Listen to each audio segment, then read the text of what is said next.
So now it's basically a good time to try to do a summary of what was discussed in the MARC session. I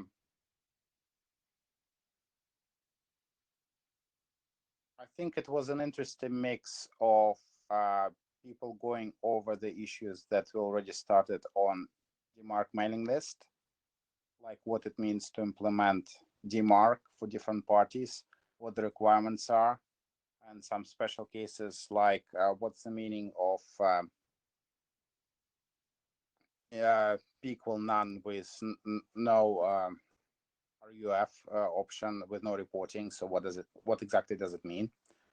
Is it syntactically valid, or but it's still not encouraged?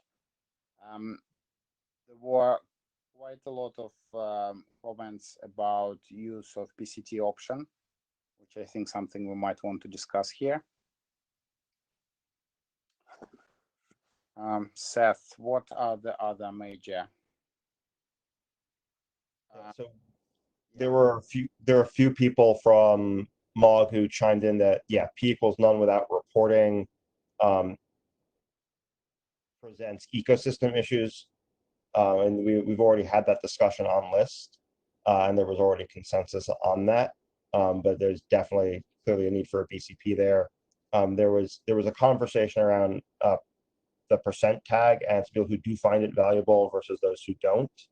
And there was specifically for percent, there's also a wider conversation around percent equals 0 with P equals quarantine. I think that's actually a really meaningful conversation to have here at the IETF.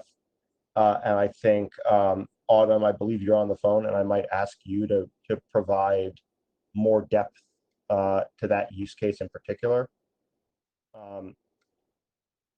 And then there were some additional questions.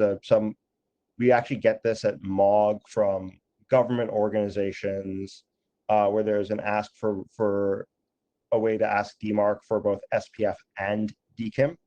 And so that there's a meaningful conversation there because it comes up again. And I think that, again, to have that conversation at the IETF and have to show consensus around that is meaningful, even though I think the answer is well known. I don't think that conversation's happened at the IETF.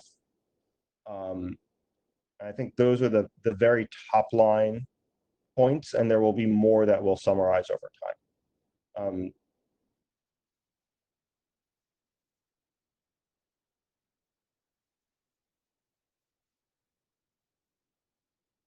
And I think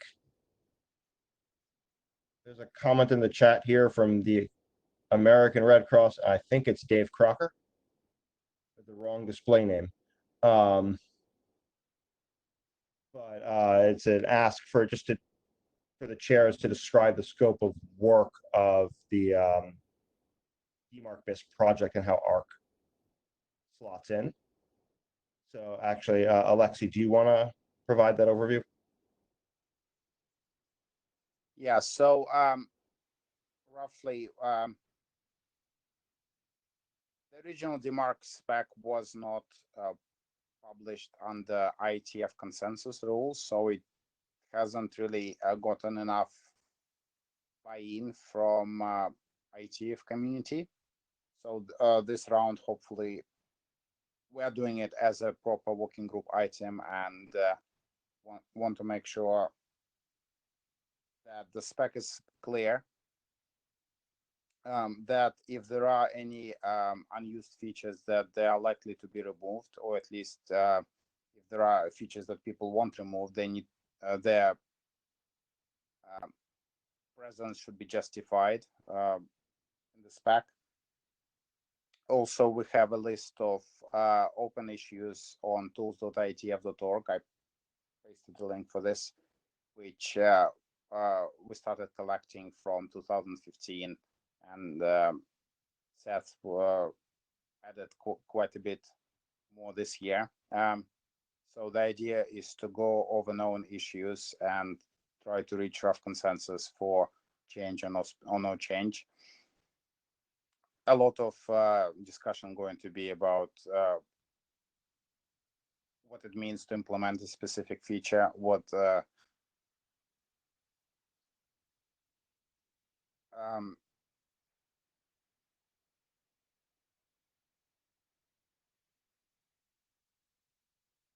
yeah, basically the idea is that we'll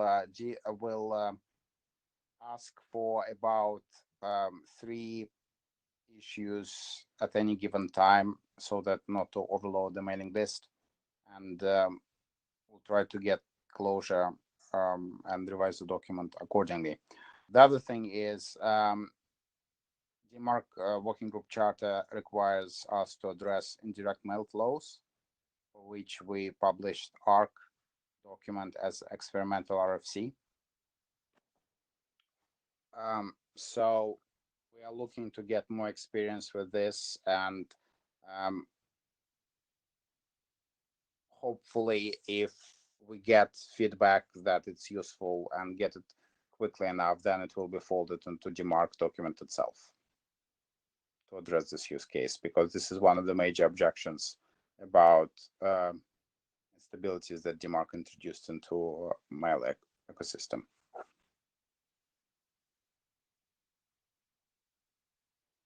And then my only other question is a follow-up. Murray, as the area director, what is your criteria to push forward a standards track DMARC document? Is there anything else you're looking for? I mean, I don't have a checklist in mind. I think that it just needs to be able generally to pass standards track muster. So it's got to be a positive improvement. It needs to take into account the pain that DMARC as an informational document caused when it was rolled out sort of abruptly several years ago. I mean, I think the things that it probably needs to handle are fairly obvious to people in the community. So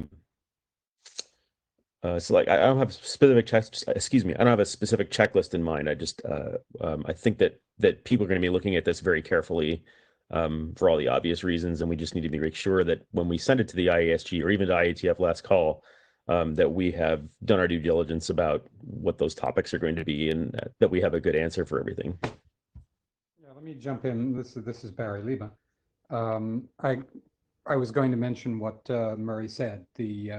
It has to deal with the issues of mailing list breakage that everybody is seeing. Everybody's well aware of that, and you're going to get a lot of pushback from IETF last call, I think, and from the IASG if the standard version of the document doesn't deal with it in some reasonable way. So there's actually a question there that I think has to go to the list, not the interim, but is ARC something we actually need to fold into DMARC as like a third auth option? Yeah, I mean, I wouldn't fold the document in, but you may need a normative reference and some discussion about how it can fit. It would also help if ARC is moved to proposed standard at the same time. Yeah, I don't think that I mean, you might convince me otherwise, but I don't think it makes sense to make ARC a formal part of DMARC. I think making it another layer or a piece of the authentication layer below it, that strikes me as more palatable, because it should be a sort of a plug and play type of mechanism. But we'll see as it evolves. That's why I said a normative reference. I certainly would not merge it in. Yeah, I'm agreeing with you. So then let's move on and actually speak about some of the operational issues that are coming over from MOG that haven't been well discussed at the IETF before. I think we have 3 people who've raised their hand to speak about the use case of P equals quarantine % equals 0. So I think there's Jesse Thompson, Autumn Tirsalvia, and M. Bendivis. And so the ask here is, if you want to actually speak, if you can just put +Q in the chat, and then we'll manage the queue just so it remains orderly. We don't have people muting and unmuting themselves and causing chaos. So if you're ready to speak, just throw +Q in the chat and we will call your name out. So great. M. Vendevis. Hello, good afternoon. This is Michiel from Mimecast. So about the PS quarantine PCT0 use case, the situation is that some email receivers adjust the message when forwarding it based on the DMARC policy. So let's say if the policy is PS none, they don't do anything with the headers. However, if the policy is PS quarantine, they could change the headers to make sure the message is still DMARC compliant. However, if you are a receiver or if you are a sender of a message, you want to make sure that you don't have any side effects when you go to a quarantine policy. And this is why the PCT0 use case is there. So as soon if you go to the PS quarantine and PCT0, at least you know that there are no mails blocked yet because you have the PCT0, but you do know that the authentication of the messages also doesn't change if you go to another percentage tag. Is that clear? Yeah, I think what you're saying is basically there are certain receivers when you move from a policy of none to a policy of quarantine, regardless of percentage, it impacts mail flow. And so percent equals 0 lets you get reporting on the new mail flow without actually having any operational change on the sender end. Is that correct? Yes. So for instance, for Google, they are one of the senders which do this, or they as soon as they see a message and it's forwarded, they change the sender of the message. So basically that message would actually disappear from the DMARC reporting of the initial sender. Got it. And change the point or the data you get in your DMARC reports, and that can change the opinion you may have on certain mail flows while implementing DMARC. But if they change the from, then you don't actually get the report back from that change. So doesn't P equals quarantine percent equals 0 hide the problem? So in this case, it's let's say it's the forwarding is it is valid, let's say. So it's not, it doesn't make the message itself invalid, but the initial message was valid and they forwarded. Normally that would break the DMARC setup for that message, but by changing the sender, they preserved the validity of the message.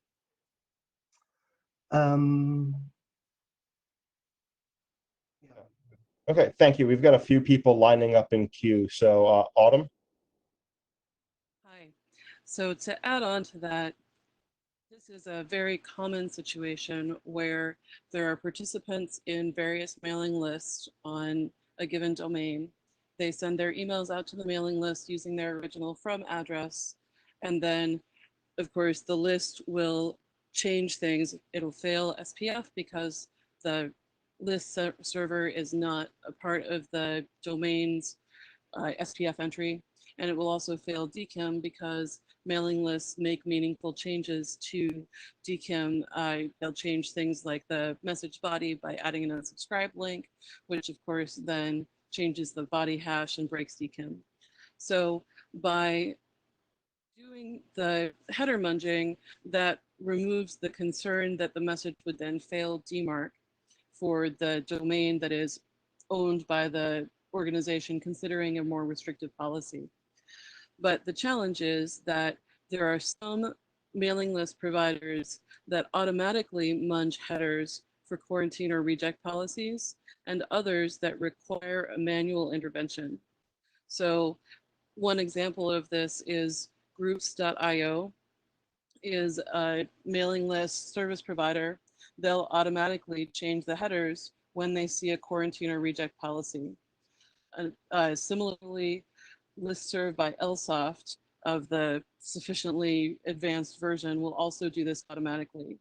On the other hand, the popular mailing list service software Mailman has an option to do this, but it's something that an individual list admin must positively make a change for. And so when an organization is virtually done authenticating most of their traffic and they see some list server traffic, they have no idea if that will still be an issue for them after a quarantine or reject policy, or if the system in question will automatically rewrite those headers.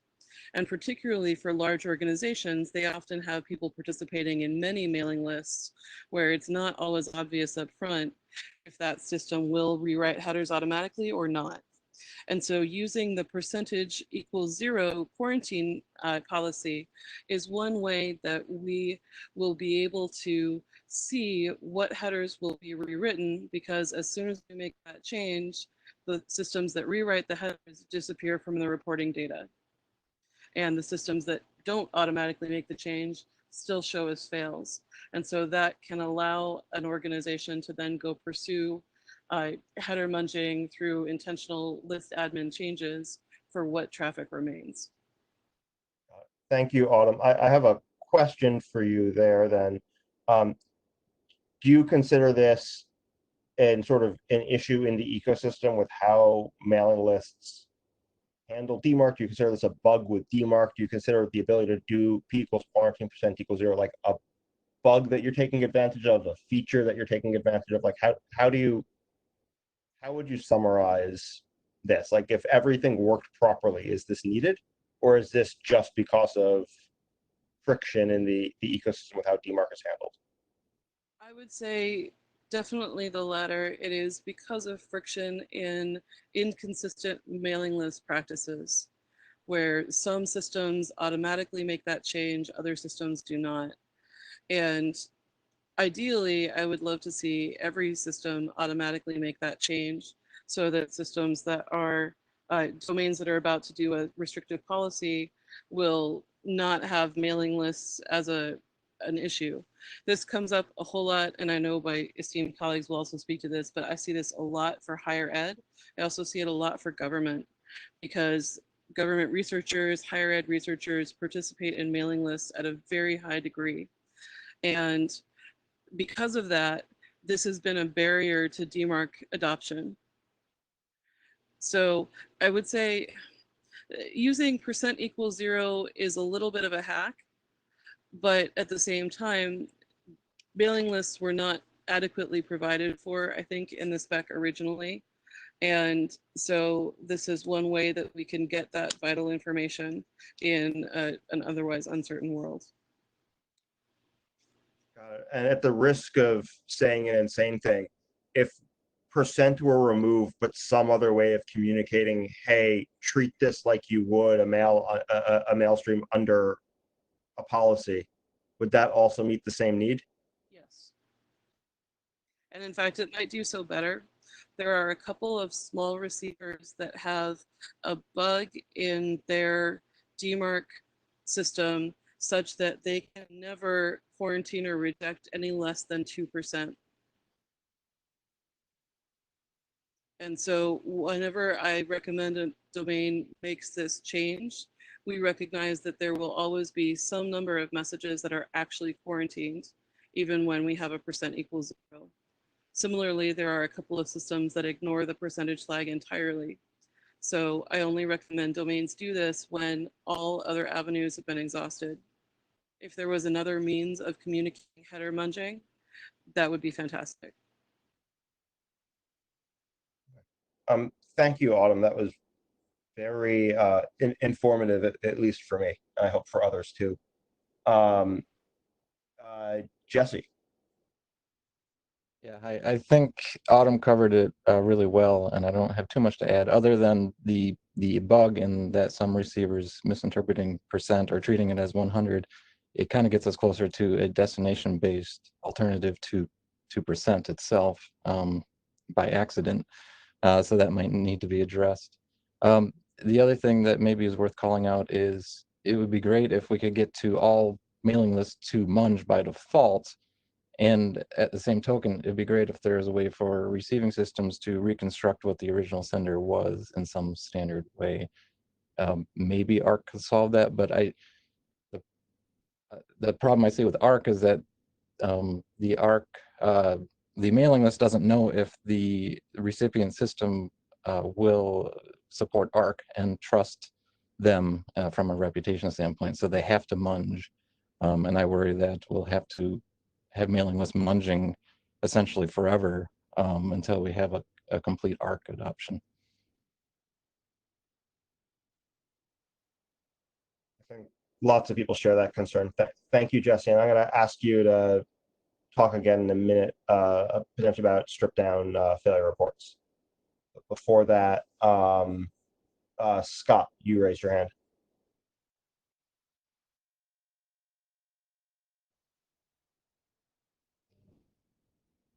Seth, this is Scott. Did you just call on me? Yes. Yeah. So, yeah, I mean, one of the challenges here is all this from munging is not standardized. And so a standards organization seems to me to be kind of an odd place to complain about people doing unstandardized things wrong. And I get why people do it and why they want it, but from the way email works perspective, it's really a gross hack. And I don't think it's ever going to be anything other than something people do to get around problems. And so I don't think there's a lot of value in trying to figure out how to do it right, because I don't think there is a right, and I think it's pretty unlikely the IETF would accept it formally.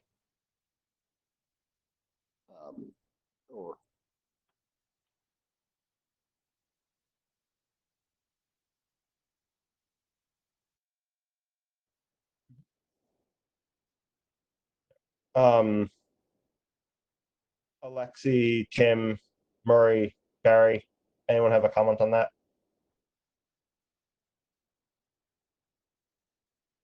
Okay. Hearing no one. Just a quick comment in general that I sort of hear what you're saying, Scott, but I think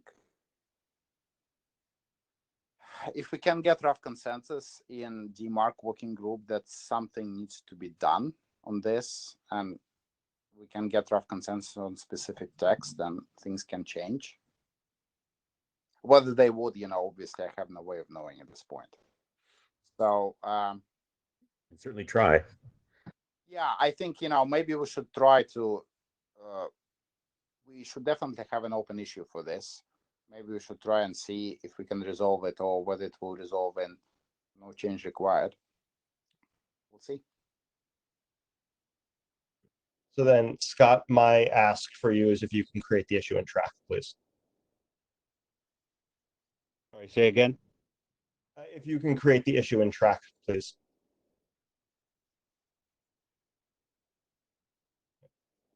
I'm not sure what I would write, because we would, from my perspective, continue to say nothing about the thing we say nothing about, so there's no action.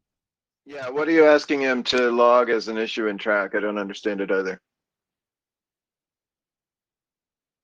Just the conversation about Tenderbug, if there's something to do here or not. We think we know the answer, but the chairs can take that off to the side and figure out what we want to do. Okay. So you seem to know. I think that's better. I think that's better to do out of the, from the notes here. We can figure out if there's an action. And then Jan Pierre, you're up next. Yes, thanks. Just as a quick add-on to what Jesse said, basically, I was wondering if we could put something in the spec that says that senders should take care not to send out messages that violate DMARC in any way. But that should probably obviously be a should in the case of P is not P equals none. But it might be even stronger that if P equals quarantine or reject, that you must not send out messages that break it or something, and that would then apply to mailing lists. But it's just a suggestion of framing stuff. So how would we get spammers and abusers to observe such a restriction? Right. This is obviously not meant for spammers, because they would obviously not play by the rules. But it would be something you could show to like mailing list operators or people who are trying to do the right thing. But so it's more of a general framework where you can say, where you can put all kinds of behavior. For example, there are sometimes web forms where you can put in your email address, and they tend to mail in the background with the from address set to whatever you put in that field. That is simply bad practice, but you could point people at this same spec, which so if you phrase it in the terms of mailing lists, then it's maybe a bit too specific. And if you just say, well, as I said, it's just a suggestion that I thought of. So Yeah, I think it's worthwhile to bring to the list. I think, you know, if you squint and look forward, and the DMARC's widely deployed, then people who do those things, that it'll never hit an inbox because they can't authenticate as the domain they're trying to send from. So the problem does actually solve itself with wide adoption of DMARC. Well, or the opposite. If the rule is I'm not supposed to send out an email that would not fail DMARC, then that would mean I never send mail to an email list, which means I'm deleting my DMARC record. Yeah, So so that problem. right, yeah, but Scott, you are not the one sending the mail that goes wrong. That's the mailing list when it sends it on. So that I'm not saying nobody.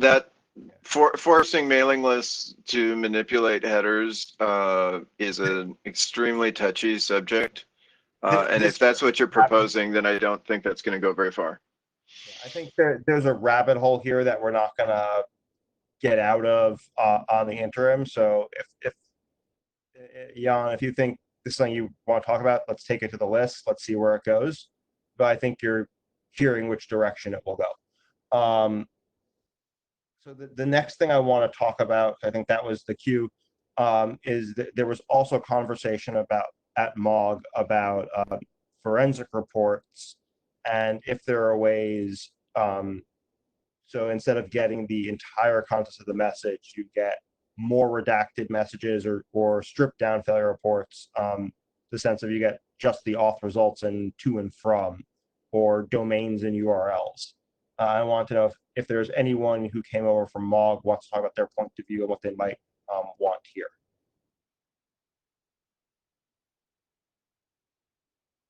And Autumn, you're up. Quick draw. All right. Well, ultimately, I'm a anything that additional forensic reports, even if it's down. So I would prefer ideally full forensic reports because that information is very helpful. But I know there are a lot of systems that are concerned about privacy law violations or other issues. They might choose to not do forensic reports if they have to include full set of headers that are expected. So stripped down data is better than no data. A lot of times I work with large organizations that have otherwise no idea what is being sent on their domain. So if you think of a large international business or a university, there are many distinct users that are not at all connected to the internal team that might be working on a DMARC project. And trying to figure that out is quite challenging. Even we'll often find multiple instances using the same service provider. So I can think of one government domain that had almost 30 separate MailChimp accounts. And the best way that we could find to get that information, in some instances, I have the ability to work with the email service provider, but in other instances, we're kind of stuck. So whenever we have forensic reporting, getting a from address is extraordinarily helpful. Even a subject line is additionally helpful. Links in the message are helpful, but even just a from address and label itself is a massive improvement above and beyond what we get from aggregate reporting. So if allowing a stripped down version of forensic reporting will in turn allow more organizations to send forensic reporting, I'm in favor of it. I'm puzzled because the senders have always had the option to strip. Kurt, there's a queue, and there are quite a few who want to speak. Just to speak to that, yes, I suppose many of them have had that option, but I don't know that it's been encouraged, and that isn't what I tend to see in the data. So that's it for me. Thank you, Autumn. Jesse. Yeah, just because you called on me, I think Autumn did a good well explaining it yet again. Yeah, even within our own institution, we don't know who is using our domain. We know that they're sometimes using internal systems, but we don't. Those aren't central systems; they're distributed. They're using random ESPs, and the ESP generally just checks to see if they can receive mail at an address to verify if they can use the domain of some sort. And then we have a hard time even getting information from the ESPs as to which of their customers are using our domain, because that's private information to them. But generally, they've been helpful if we reach out, but it's just kind of cumbersome to go through that. I know that some of the DMARC vendors will use the SPF macro approach to try to get sense of which envelope from addresses are being used. That seems a little bit of a kludge and a privacy issue to me, but it is a little clever. So that's pretty much my perspective. It would be great if we could see the address or subject, like Autumn says, so that we can track down who they are and let them know to use a subdomain or something like that. Thank you, Jesse. Dave. Crocker.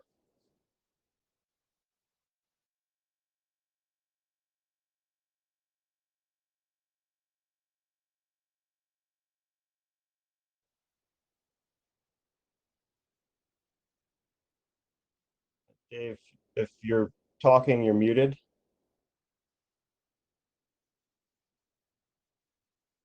Crocker is speechless. Kurt, you're up. So, Autumn, are you asking that in the spec we be more blatant about forensic reports can be whatever the heck you feel like you are comfortable sending, and then provide some sort of a ranked list of these are the things that are most useful to least useful if you're going to try to strip down your forensics? Yes. Okay. Since I'm on one sec, there is one other point that I'd mention, and that's on the abuse fighting side of this. Sometimes these samples get forwarded to takedown vendors or law enforcement. And so that's another use case for this as well. It's not just companies wanting to do DMARC who don't know what they're sending. It's also the abuse fighting side too. Thank you, Autumn. Dave, let's see if you fixed it. So does this work now? We can hear you. Go ahead. Good. Sorry about that. And sorry for not getting in the queue when I meant to be. I didn't figure out the mechanism. This is back to the header munging, not to give an answer, but to point out that I think there needs to be some clarity about what problem there is. It's easy to go to the symptom of header munging and focus on that, but stepping back and trying to make sure we understand what is the nature of the issue being dealt with, where header munging is a symptom that causes problems. I tried to get a little discussion of that going, which led to the suggestion for an author field. I'm not lobbying for that per se, but rather for being clear about what's the need, and then figure out how to solve it.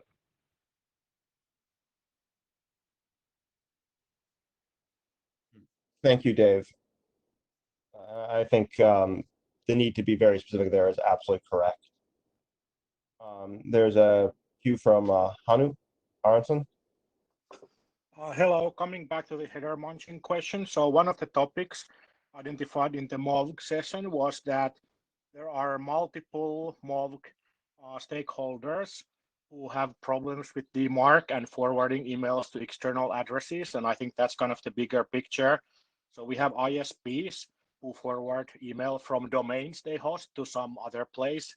We have alumni websites and personal address websites, and we have mailbox providers who are also providing forwarding to their users. So I think it's a big question, how do you solve this indirect email flow use case in some meaningful way and avoid that kind of workarounds and hacks?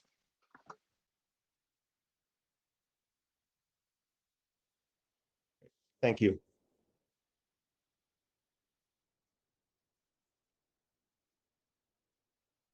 Okay. I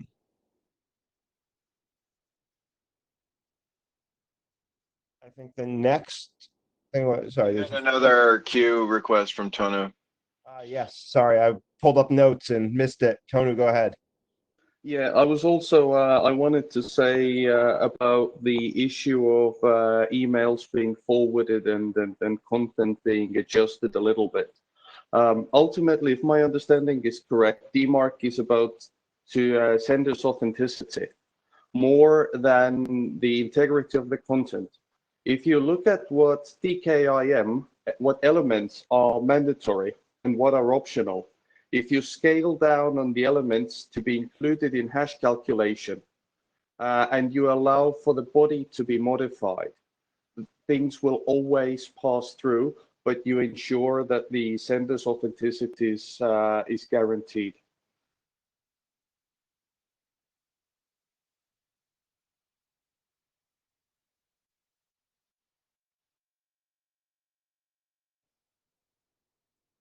Thank you. Steve Jones, you left a note in the chat. Do you want to talk to it? Sure, if necessary. Wanted to show support for the idea of the reduced forensic reports or failure reports. I forget which term was last in common practice. If the idea hadn't already been floated, basically that while we saw several different degrees of redaction in practice when there were still multiple senders, a number of senders of those reports, perhaps it would be useful for those who reject it when they don't understand the scope of what's potentially involved, if they could see some examples of those redacted reports. I don't know if this rises to the level of something normative in DMARC BIS or something like an ARF spec, but in some sense, this might potentially address the availability of that information by increasing the potential pool, helping them get past their objections. Thank you, Steve. Alex Brotman, if you're available, you made a comment about SPF. Do you want to make it publicly here? Yeah, can you guys hear me? We can. Yeah, it was just more of a comment, and I know Todd asked for some examples, but I extended my comment a little bit more after the fact. It would be nice if DMARC BIS could make some, I don't know if requirements the right word, but some restrictions of some sort about SPF that involves weak all statements. So if they use like a plus all, you know, can DMARC, as we go through DMARC BIS, can we make it so that a plus all invalidates it or something like that, or won't work on P equals reject or something like that? I don't know, something like that is the case, but and then I extended it to also potentially say like, well, maybe we end up with something like a matrix where question mark all only works with quarantine and none and something like that, and then, you know, plus all doesn't work with anything or something like that. But it's just it was just a thought, just because we have seen in the past folks who are something like P equals quarantine, but they're plus all, which is kind of not really ideal. And Alex, one clarifying question before I jump to the queue. It sounds like it, but are you seeing operational issues? Like, are this actually causing like spam and abuse problems at Comcast? It has caused spam issues. We've had to have some senders correct it. It doesn't necessarily really cause operational issues, although I bet on the other side, if they're getting DMARC reports, they're probably getting a lot more than they anticipated, much larger reports. But I can't really comment on that because we're not seeing it ourselves. But it's just, you know, something like that is potentially a way that we can help strengthen SPF if folks want the advantages of DMARC to help protect their domain. I don't know if we really want to try to intermingle the two, but. So I think more so intermingled. I'm sorry. No, discussing this, I think, is actually in the DMARC working group's charter, but I think it's out of the scope of DMARC BIS. But I want to know what the consensus of the group is, what the other chairs think. But to that, Kurt, and yeah. Go ahead. I'm going to agree that discussing it is probably fair as long as we don't rat hole on it. I don't see how making it more complicated to determine the truth table of what constitutes a pass is going to help anybody in a proper implementation, though. I don't see that this is beneficial. There's lots of ways to sneak around this. And if we're going to say that there's some fuzzy line where, oh, that's too loose, it's going to be a never ending problem. So I don't think that it is viable, and I would not be in favor of it. And bad auth is separate than what does it mean to do the auth properly? Well, what is it? Yeah, how do you evaluate it properly? Yeah.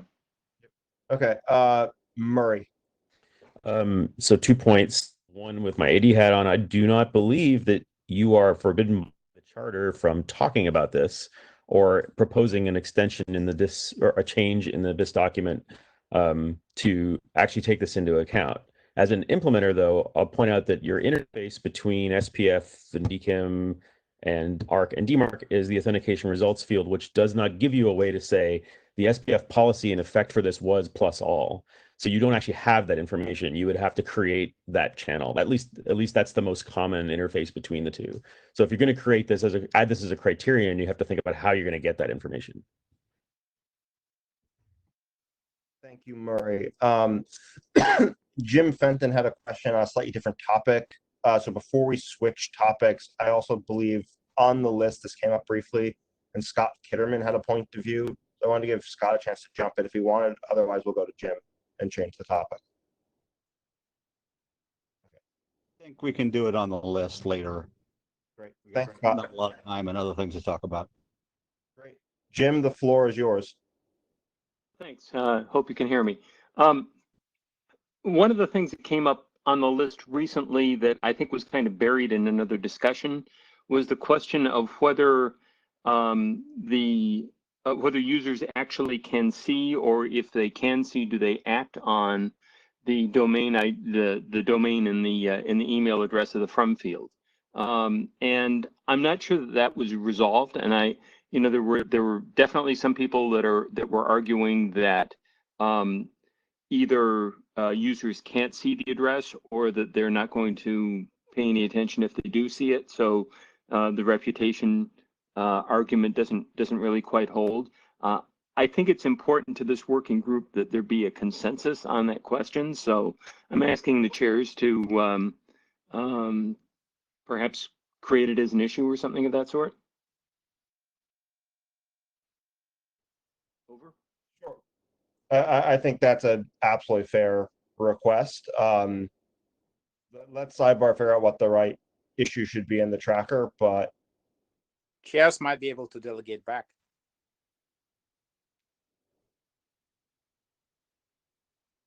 Jim, it seems like you're being asked to create the issue in the tracker. I will do that. Thank you. Thanks. Okay, so we've just got 5 minutes left. Alexi, Tim, is there any housekeeping we need to do, Murray, or are we good to just see if there are any other questions? No, we should be good. Sorry, I had a lot of background noise earlier, so I couldn't actually jump in on stuff. So, but on the SPF plus all, that may be better in a BCP document than in the DMARC biz stuff. Just a suggestion. Yeah, I just think it's a reasonable topic for the working group generally. How you want to deal with it, it's up to you right now. Yep.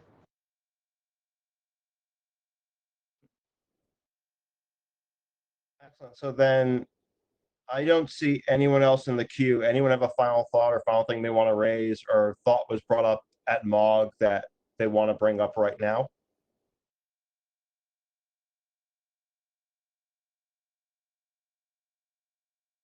Okay. Since I'm not seeing any, oh, there's Kurt. Go ahead. It wasn't brought up at MOG, but looking at the time and how we only have 6 minutes left or 3.5 or something, I'd like to find out from the chairs what they're intending for the agenda in the July IETF 108 meeting, so that people can figure out whether to pony up the $300 to join the discussion in July.